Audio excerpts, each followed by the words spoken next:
नमस्कार, welcome to exam selection. मैं प्रतिभा आपका अपने चैनल एग्ज़ाम सिलेक्शन में स्वागत करती हूँ। फ्रेंड्स, आज मैं आपके लेकर आई हूँ साइंस का टॉपिक। जैसा कि आप लोगों को पता है कि जूनियर एडेड का एग्ज़ाम जो है वो पोस्टपोन्ड हो गया है, तो इसमें निराश होने की ज़रूरत तो नहीं है। अगर एग्ज़ाम हो जाता तो बहुत अच्छी बात थी, नहीं हुआ है तो इसको आप एज अ चैलेंज लीजिए। आप अपने नॉलेज को इन्हेंस कीजिए, बार बार रिवीजन कीजिए ताकि आपकी जो थोड़ी बहुत कमी रह गई थी वो पूरी हो जाए। चलिए हम अपने टॉपिक पे वापस आते हैं। तो साइंस को जैसे आप लोगों को पता है कि हम 3 ब्रांचेस के अंडर पढ़ते हैं, फिजिक्स, केमिस्ट्री, बायोलॉजी। आज जो हम स्टार्ट करेंगे वो बायोलॉजी यानी जीव विज्ञान से स्टार्ट करेंगे। क्यों स्टार्ट करेंगे? उसका कारण ये है कि बहुत सारे प्रश्न जो है हमारे एग्जाम्स में वो सबसे ज़्यादा जो आते हैं वो बायोलॉजी और फिजिक्स से आते हैं। ठीक है, तो आज हम स्टार्ट करेंगे बायोलॉजी से, उसके साथ साथ आपके फिजिक्स और केमिस्ट्री के लेक्चर्स भी चलते रहेंगे।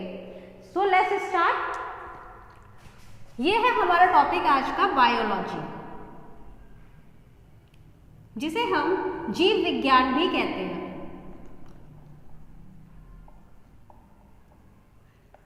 बायोलॉजी को हम 2 ब्रांचेस के अंडर पढ़ते हैं। एक ब्रांच होती है बॉटनी, दूसरी ब्रांच है जूलॉजी। ठीक है, तो ये जो वर्ड है बायोलॉजी, ये जो शब्द है इसका सर्वप्रथम प्रयोग किसने किया था, कहाँ से आया ये शब्द, किसने दिया ये शब्द? ये बहुत ही एक महत्वपूर्ण क्वेश्चन है जो बहुत सारे एग्जाम्स में बार बार पूछा जाता है कि who coined the term biology, या बायोलॉजी शब्द का सर्वप्रथम प्रयोग किसने किया। तो बायोलॉजी शब्द का सर्वप्रथम प्रयोग जो है वो 2 वैज्ञानिक थे। पहला वैज्ञानिक थे लेमार्क और दूसरे वैज्ञानिक थे ट्रेविनेरस।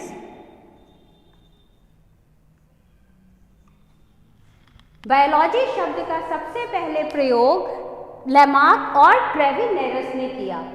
बायोलॉजी को हम 2 ब्रांचेस यानी शाखाओं के अंदर पढ़ते हैं, बॉटनी और जूलॉजी। बॉटनी में हम पेड़ पौधों का अध्ययन करते हैं। किसका अध्ययन होता है? पेड़ पौधों का अध्ययन होता है। सॉरी, जूलॉजी में हम जीव जंतुओं का अध्ययन करते हैं।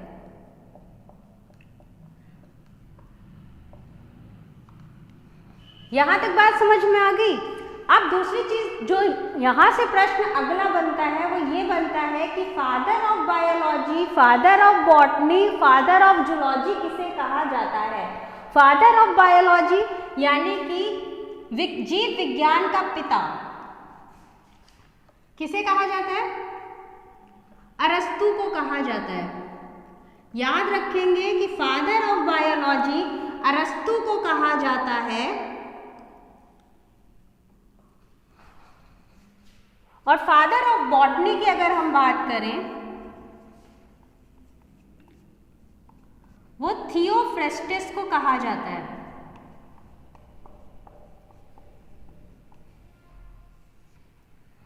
इसी तरीके से फादर ऑफ जूलॉजी कहा जाता है अरस्तु को। अब यहां से आपके 3 प्रश्न बन गए। पहला प्रश्न आपका है कि सर्वप्रथम बायोलॉजी शब्द का प्रयोग किसने किया था? तो किसने किया था? लेमार्क और ट्रेविनेरस ने किया था। फादर ऑफ बॉटनी किसे कहा जाता है? फादर ऑफ बॉटनी थियोफ्रेस्टस को कहा जाता है। फादर ऑफ जूलॉजी किसे कहा जाता है? फादर ऑफ जूलॉजी अरस्तु को कहा जाता है। जो अरस्तु थे इन्हें फादर ऑफ बायोलॉजी क्यों कहा जाता है? जीव विज्ञान है क्या? जीव विज्ञान विज्ञान की वह शाखा है जिसके अंतर्गत हम सभी जीवधारियों का विस्तृत अध्ययन करते हैं। यानी कि बायोलॉजी एक ऐसा ब्रांच है साइंस का जिसमें हम सारे लिविंग ऑर्गेनिजम्स का डिस्क्रिप्टिव स्टडी करते हैं। इसे हम बायोलॉजी या जीव विज्ञान कहते हैं। दूसरी चीज बॉटनी। बॉटनी के अंदर सभी पेड़ पौधों का अध्ययन किया जाता है।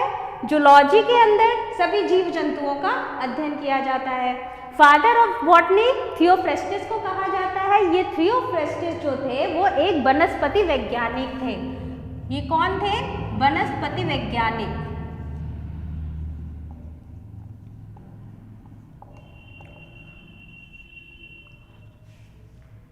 ठीक, अब इन्होंने एक बुक लिखी, ये बहुत इंपॉर्टेंट क्वेश्चन है कि थियोफ्रेस्टस ने कौन सी बुक लिखी। थियोफ्रेस्टस ने एक बुक लिखी हिस्टोरिया प्लैंटेरम।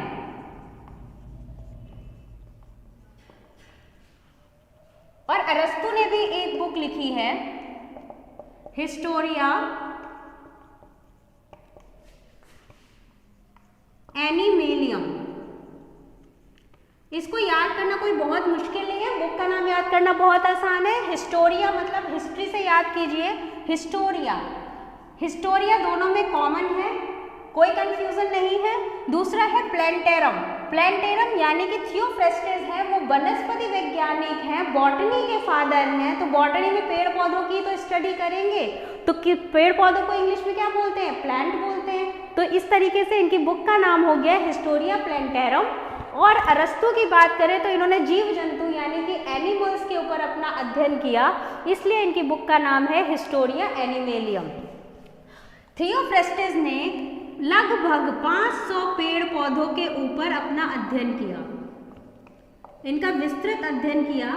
ऐसे ही अरस्तु ने भी लगभग 500 जीव जंतुओं के ऊपर अपना अध्ययन किया और अपनी पुस्तक हिस्टोरिया एनिमेलिया में इसका डिस्क्रिप्टिव एक्सप्लेनेटरी सारे रिसर्च को लिखा। तो यहाँ तक हमारी ये बात क्लियर हो गई। फिर दूसरी चीज़ ये है कि बहुत सारे जीव जंतु हैं, बहुत सारे एनिमल्स हैं। अब वैज्ञानिकों के आगे जो समस्या आई वो क्या आई, वैज्ञानिकों के आगे समस्या ये आई कि हर एक देश में हर एक व्यक्ति हर एक पेड़ पौधे को अलग अलग नाम से जानता है, हर एक एनिमल्स को अलग अलग नाम से जानता है। तो ऐसा क्या किया जाए कि यूनिवर्सली यानी संसार में हर जीव जंतु को एक ही नाम से जाना जाए, क्यों ना हम उन्हें एक साइंटिफिक नाम दे दें। तो ये जो साइंटिफिक नाम की बात की यानी कि वर्गीकरण की, उन्होंने साइंटिस्टों ने विचार किया कि क्यों ना हम एनिमल्स को और पेड़ पौधों को उनकी कैरेक्टरिस्टिक्स, उनके एडेप्टेशन, उनके दूसरे जो इंटरनल स्ट्रक्चर्स हैं उनके बेसिस पे अलग अलग क्लासिफाई कर दे, एक एक ग्रुप में बांट दे और सबको एक साइंटिफिक नाम दे दे, तो सारे वो यूनिवर्सली एक ही नाम से जाने जाएंगे और उनका डाटा बनाने में हमें कोई समस्या नहीं होगी। तो दूसरी चीज जो हम पढ़ेंगे वो पढ़ेंगे वर्गीकरण, जिसे इंग्लिश में बोलते हैं क्लासिफिकेशन।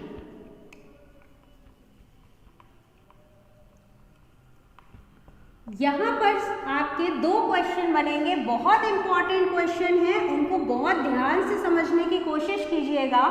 एक क्वेश्चन जो है वर्गीकरण का वैज्ञानिक आधार, क्वेश्चन आता है वर्गीकरण का वैज्ञानिक आधार किसने दिया।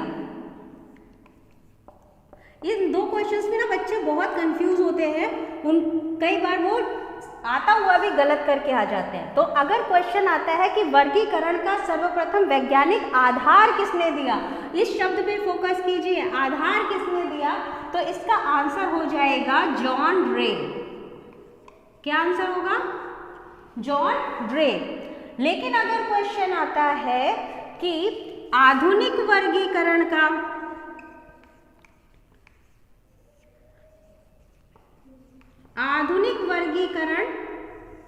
किसने दिया, तो आधुनिक वर्गीकरण जो किया था वो लीनियस ने किया था। किसने किया, लीनियस ने किया। तो कितने क्वेश्चंस हमारे यहाँ से कवर हो गए, हमारे क्वेश्चन कवर हो गए कि बायोलॉजी शब्द का सर्वप्रथम प्रयोग किसने किया था, तो किसने किया था, लैमार्क और ट्रेविनेरस ने किया था। फादर ऑफ बायोलॉजी किसे कहा जाता है, अरस्तु को कहा जाता है। फादर ऑफ बॉटनी किसे कहा जाता है, थियोफ्रेस्टस को कहा जाता है। फादर ऑफ जूलॉजी किसे कहा जाता है, अरस्तु को कहा जाता है। थियोफ्रेस्टस की बुक का नाम हिस्टोरिया प्लैंटेरम और अरस्तु की बुक का नाम हिस्टोरिया एनिमेलियम है। दूसरा क्या है, वर्गीकरण यानी कि क्लासिफिकेशन। तो वर्गीकरण का वैज्ञानिक आधार किसने दिया था, वर्गीकरण का वैज्ञानिक आधार जो दिया था वो जॉन रे ने दिया था। उसके अलावा अगर बात करें आधुनिक वर्गीकरण की तो वो किया था लीनियस ने। यहाँ तक आपको क्लियर हो गया? मैं बार बार चीजें इसलिए रिपीट कर रही हूँ ताकि आप लोग अगर स्क्रीनशॉट लेना चाहें तो आप प्लीज ले सकते हैं। मैं आप लोगों को ना बार बार रिपीट कर रही हूँ, हो सकता है कुछ बच्चे इरिटेट भी हो रहे हो, कोई ये कह रहे हो कि मैम बार बार एक ही शब्द बोले जा रही हैं, आगे कुछ बोल ही नहीं रही हैं। तो मेरा मकसद क्या है ना बच्चों कि मैं बार बार चीजें इसलिए रिपीट करती हूँ कि आप जब ये क्लास ले तो यहाँ से कुछ ना कुछ सीख के जाएं, कुछ ना कुछ आपके दिमाग में रह जाए। क्योंकि कई बार क्या होता है ना, सुना हुआ हमारे दिमाग में रह जाता है और जब क्वेश्चन में जब हम एग्जाम हॉल में बैठे होते हैं, कोई क्वेश्चन सॉल्व कर रहे होते हैं, तो कई बार हमें सुना हुआ याद आ जाता है कि अरे यार ऐसा तो कुछ सुना था, और तुक्के में ही सही लेकिन हमारा आंसर ठीक हो जाता है। तो हो गई वर्गीकरण की बात। दूसरी चीज क्या है, ऑर्गेनिज्म। एक शब्द है ऑर्गेनिज्म। ऑर्गेनिज्म मतलब जीव, ठीक है। तो जीव कितने तरीके के होते हैं? बोलो बच्चों। जीव जो है वो कैसे होंगे? प्रोकैरियोटिक होंगे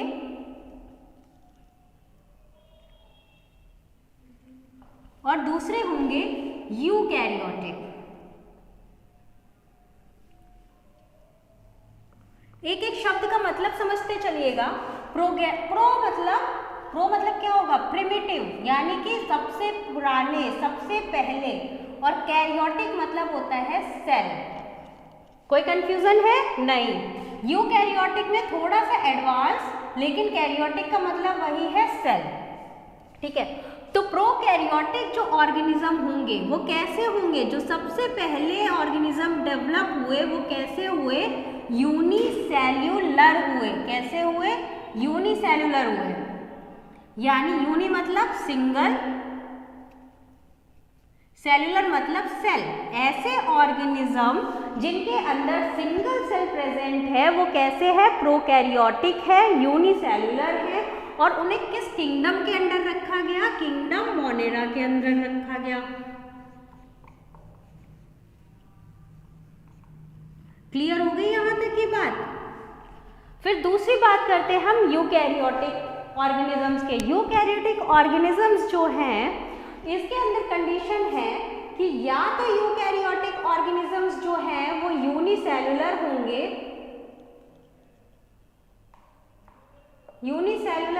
या फिर कैसे होंगे? मल्टीसेल्यूलर होंगे, ठीक है। यहाँ पे दो कंडीशन है, या तो यूकैरियोटिक ऑर्गेनिजम्स जो है वो यूनिसेल्यूलर होंगे या मल्टीसेल्यूलर होंगे। यूनिसेल्यूलर अगर यूकैरियोटिक ऑर्गेनिज्म है तो उसे किस किंगडम के अंदर रखा जाएगा? प्रोटिस्टा के अंदर रखा जाएगा। किस किंगडम के अंदर रखा जाएगा? प्रोटिस्टा के अंदर रखा जाएगा। लेकिन अगर वही यूकैरियोटिक ऑर्गेनिज्म मल्टीसेल्यूलर है, मतलब उसमें बहुत सारे, मल्टी मतलब बहुत सारे, सेल्यूलर मतलब सेल, अगर उसके अंदर बहुत सारे सेल प्रेजेंट है तो इसके अंदर भी दो कंडीशंस आएंगी। पहली कंडीशन ये होगी, या तो वो कैसे होंगे? उनमें सेल वॉल प्रेजेंट होगी, या तो विद सेल वॉल होंगे। सेल वॉल मतलब बाहर की वॉल, स्ट्रक्चर जो प्रेजेंट होगा। कोई भी ऑर्गेनिज्म होता है, मान लो कोई भी ऑर्गेनिज्म है, उसके बाहर एक वॉल होती है, एक दीवार होती है जिसके अंदर वो घिरा रहता है। इसको क्या बोलते हैं? सबसे बाहर की लेयर को सेल वॉल बोलते हैं, ठीक। तो ऐसे ऑर्गेनिजम्स में जो यूकैरियोटिक है मल्टी सेलुलर है, लेकिन उनमें भी दो कंडीशन होंगी, या तो वो विद सेल वॉल होंगे, उनके अंदर सेल वॉल प्रेजेंट होगी, या विदाउट सेल वॉल होंगे। कैसे होंगे? विदाउट सेल वॉल होंगे। जो विदाउट सेल वॉल होंगे बच्चों, वो रखे जाएंगे किंगडम एनिमेलिया के अंदर। कौन सा किंगडम होगा? Kingdom animalia. लेकिन जो विद सेल वॉल होंगे, ऐसे ऑर्गेनिजम्स जिसमें कि सेल वॉल प्रेजेंट है, अगेन यहाँ पर दो कंडीशंस होंगी। पहली कंडीशन क्या होगी? या तो वो फोटोसिंथेटिक होंगे। कैसे होंगे? फोटोसिंथेटिक होंगे। या फिर नॉन फोटोसिंथेटिक होंगे।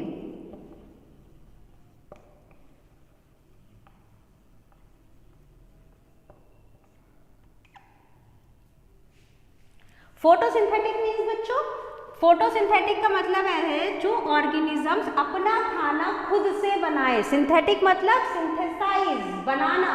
जो ऑर्गेनिज्म अपना खाना खुद से बनाते हो वो ऑर्गेनिजम्स कौन से किंगडम के अंडर आएंगे? तो खुद से खाना तो सिर्फ प्लांट्स ही बनाते हैं, तो वो कौन सा किंगडम हो जाएगा? Kingdom Plantae.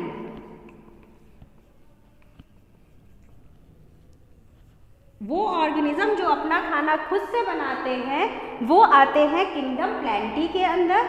और नॉन फोटोसिंथेटिक मीन्स, नॉन मतलब नहीं, जो अपना खाना खुद से नहीं बना सकते हैं, जो अपने फूड के लिए किसी दूसरे ऑर्गेनिज्म पे डिपेंड करते हैं, वो आएंगे किंगडम फंजाई के अंदर।